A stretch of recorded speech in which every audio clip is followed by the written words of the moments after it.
안녕하세요. 문헌회계사입니다. 오늘은 뉴스 기사 하나와 함께 시작해보려 합니다. 특례보금자리론 사흘 만에 7조 원 공급, 흥행 청신호라는 기사인데요. 요즘 TV나 인터넷 뉴스에 부동산 이야기가 핫하죠. 아파트 가격이 하락했다, 미분양이 늘어났다, 거래량이 줄어들었다, 이런 뉴스는 쉽게 찾아볼 수 있습니다. 그래서 정부에서는 침체된 부동산 시장을 살리려고 여러 규제를 풀어주고 있어요.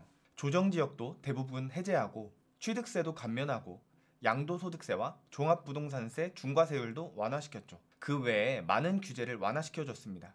그래도 여전히 미 연준의 스탠스로 인해 고금리는 계속되고 있고 경기 침체에 대한 우려로 아직 시장 반응은 냉랭합니다. 이 와중에 정부가 추가로 꺼낸 카드가 바로 2023년 1월 30일에 출시됐던 특례보금자리론입니다. 있으나마나한 정책이다, 금리나 더 낮춰라, 이렇게 욕을 하도 많이 먹어서 걱정을 했는데 보여드린 기사 내용과 같이 생각보다 인기가 있었다고 합니다. 그럼 특례보금자리론이 무엇인지에 대해 알아보도록 하겠습니다. 금융위원회 보도자료를 참고하면서 보도록 하죠. 금융위원회는 1월 30일부터 특례보금자리론을 2023년 1년간 한시적으로 공급하기로 밝혔습니다. 시장금리가 상승되면서 고금리 시대가 되었고 서민과 실수요자 이자 부담이 빠르게 증가되어 고금리 시대 내 집 마련을 돕고 대출금리 변동위험 경감 등 가계부채 질적 구조를 개선하기 위해 제도가 필요하다고 판단했습니다. 특례보금자리론의 주요 내용을 살펴보시죠. 첫 번째 특징은 주택가격입니다. 기존 보금자리론의 경우 6억 원 이하 주택이 대상이었는데 특례보금자리론은 9억 원 이하 주택을 대상으로 확장하면서 범위가 대폭 확대되었습니다.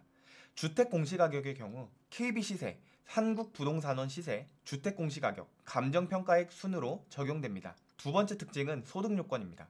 기존 보금자리론의 경우 연소득 부부 합산 7천만 원 이하의 규정이 있어 그 대상이 굉장히 한정적이었습니다. 하지만 특례보금자리론에서는 소득 제한이 없습니다. 다만 우대금리 적용 등을 위해서는 본인과 배우자 소득자료 증빙이 필요합니다. 세 번째 특징은 자금 용도 및 주택 수입니다. 특례보금자리론의 대출 자금 용도는 구입 용도, 상환 용도, 보전 용도 총 3가지 용도로 구분됩니다. 무주택자의 구입 용도뿐 아니라 1주택자의 상환, 보전 용도로도 신청이 가능한 점이 특징입니다. 1주택자의 경우 주택을 추가로 매수하는 용도가 아닌 현 주택의 대출 상환, 보전 용도로 신청 가능합니다. 기존 변동금리로 대출을 받았으나 금리 상승으로 힘들어하는 기매수자가 상대적으로 낮은 이자율로 대출을 변경하기에 좋아 보입니다. 이자를 줄일 수 있는 방법을 정부에서 제시해 준 것이죠. 이자 내면서 버티기 힘들었던 사람들에게 조금이라도 부담을 줄여준 것입니다. 그리고 요즘 전세가가 큰 폭으로 하락하면서 임대인이 임차인에게 임차보증금 반환하기 부담스러운 경우가 많은데 이 경우에도 특례보금자리론을 사용해서 빌린 돈으로 급한 불을 끌 수 있어서 임대인에게도 좋은 기회가 될 것으로 보입니다. 일시적 2주택자의 경우 기존 주택을 처분하는 것을 조건으로 취급이 가능합니다. 기존 주택 처분 기간은 2년이었으나 정부가 2023년 2월 개정으로 인해 2023년 1월 12일부터 3년으로 소급 적용하기로 했습니다. 특례보금자리론 주요 지원 내용을 알아보도록 하겠습니다. 먼저 대출 한도는 최대 5억 원 이내에서 대출이 가능합니다. LTV 최대 70%, DTI 최대 60% 내에서만 대출이 취급되고 DSR은 적용되지 않습니다. 단 생애 최초 주택을 구입하는 사람의 경우 LTV 80%까지 가능하니 생애 최초 청약 당첨자나 주택 매수자들의 혜택이 넓어졌습니다.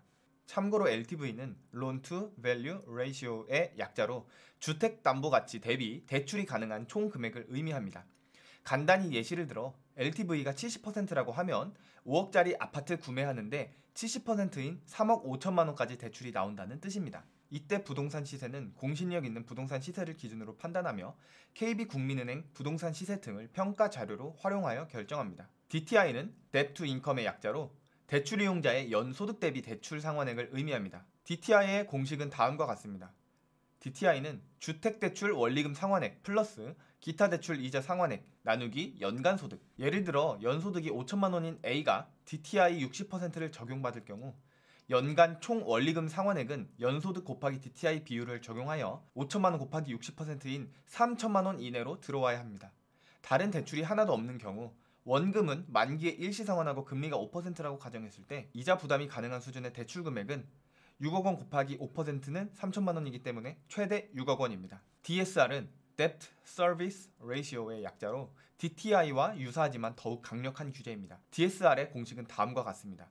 DSR은 주택대출 원리금 상환액 플러스 기타 대출 원리금 상환액 나누기 연간소득. DTI는 소득 대비 주택담보대출 원리금에 신용대출 등 다른 대출의 이자를 더한 금융부채로 대출 한도를 계산하는 반면 DSR은 주택담보대출의 원리금뿐만 아니라 신용대출, 자동차 할부 등 모든 대출의 원금과 이자를 모두 더한 원리금 상환액으로 대출 상환 능력을 심사하기 때문에 더 엄격합니다. 즉 DTI와 DSR은 너의 1년 소득의 몇 %까지 이자 내도록 허락해줄까의 비율이라고 생각하시면 되겠습니다. 퍼센트가 늘어날수록 빌릴 수 있는 대출 금액도 늘어나게 되는 것이죠. 다음으로 만기에 대해 알아보겠습니다. 만기는 10, 15, 20, 30, 40, 50년으로 6가지 년도 중 한 가지를 선택할 수 있습니다. 만 39세 이하 또는 신혼부부는 만기 40년 선택이 가능하며 만 34세 이하 또는 신혼부부는 만기 50년 선택이 가능합니다. 신혼부부는 혼인 7년 이내인 부부를 의미합니다. 이번 특례보금자리론에서 가장 중요한 것이 금리입니다. 대출 기본금리는 우대형과 일반형으로 나뉘며 최대 90bp 내에서 금리 우대를 별도로 적용합니다. 90bp라는 건 0.9%포인트를 의미합니다. 우대형은 4.65에서 4.95%입니다. 만기 10년은 4.65%이며 만기가 증가할수록 금리가 점점 높아지고 만기 50년은 4.95%입니다. 기본형은 4.75에서 5.05%입니다. 만기 10년은 4.75%이며 만기가 증가할수록 금리가 점점 높아지고 만기 50년은 5.05%입니다. 우대형은 주택가격 6억 이하 앤드 부부 합산소득 1억 이하인 차주만 해당되며 주택가격이 6억 초과 또는 부부 합산소득이 1억 초과인 경우에는 일반형을 적용받게 됩니다. 우대금리는 저소득 청년, 사회적 배려층, 신혼가구, 미분양주택 등에 따라 차등 적용되어 최대 90bp까지 적용될 수 있으며 우대금리 적용 시 기본금리 3.75에서 4.05%까지 대출금리가 인하될 수 있습니다. 저소득 청년 우대금리는 이번 특례보금자리론에 새롭게 등장한 우대금리입니다. 저소득 청년은 만 39세 이하 앤드 주택가격 6억 원 이하 앤드 부부 합산소득 6천만 원 이하인 경우를 의미합니다. 특례보금자리론 우대금리 적용안을 표로 정리하면 다음과 같습니다.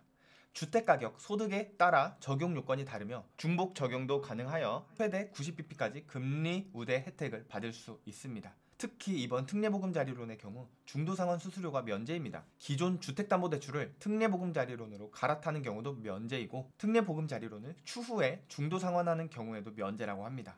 다음으로 지원 규모를 알아보겠습니다.